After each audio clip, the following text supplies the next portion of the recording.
Hey guys, my name is Kai Simmons. We're here today to go over a little bit of the technology on some of our integrated machinery. Today we have a 336 excavator.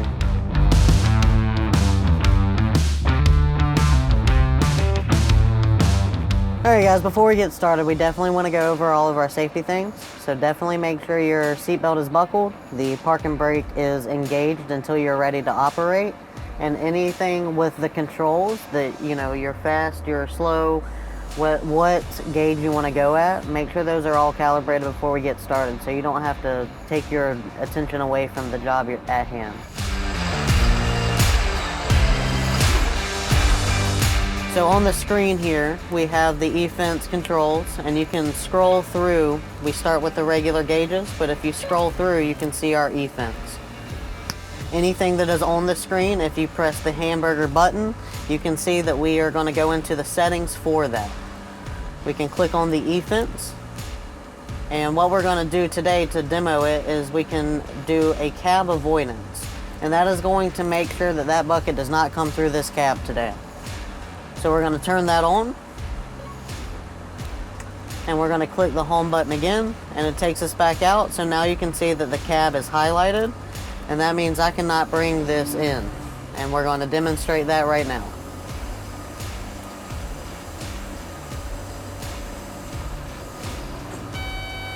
You can see, you can kind of hear that it's beeping at me, letting me know that it's too close, and now we have to bring it back. So it stops us from bringing it too close to us.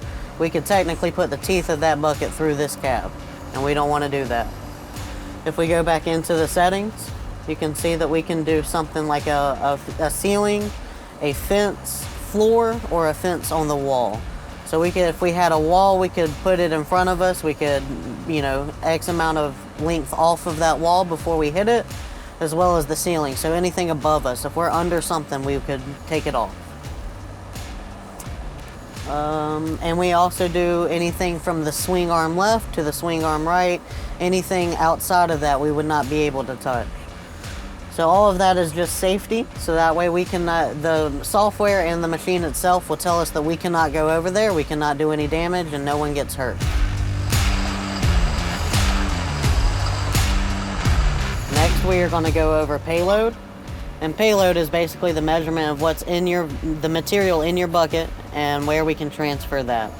Some of the things that we can do are track what is in the bucket itself, and also what we are putting into any of our haul trucks. The same thing here, if we go into the hamburger button menu button from the screen of payload, it's going to bring us into the payload settings. From there we can go into payload setting and press OK. And we can put in any of the settings that we may need, whether it's the operating mode, what kind of material we're moving. But one of the biggest things that we can use this for is the truck list. So we can set up custom truck lists to identify the different trucks that are coming through to our stations every day.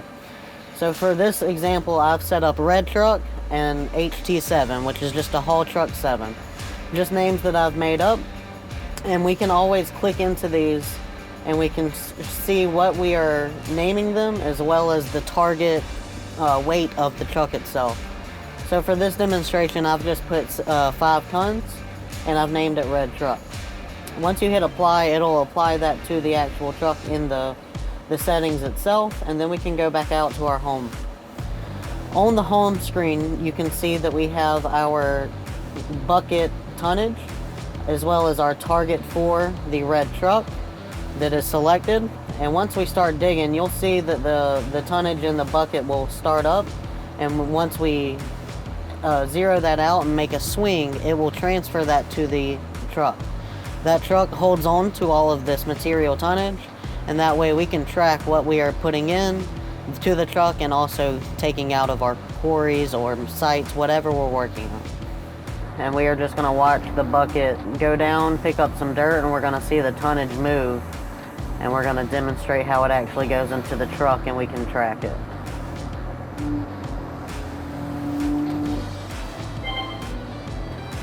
And that little signal in here, the alert that you just saw, was us saying that we are taking down that payload information. That's it, and now we've dumped it into the truck.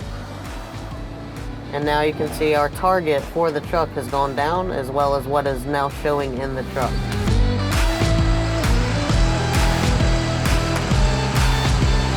Alright, so the next thing we're going to talk about is our grade technology. If you scroll to the right, you'll see we come up on our grade technology.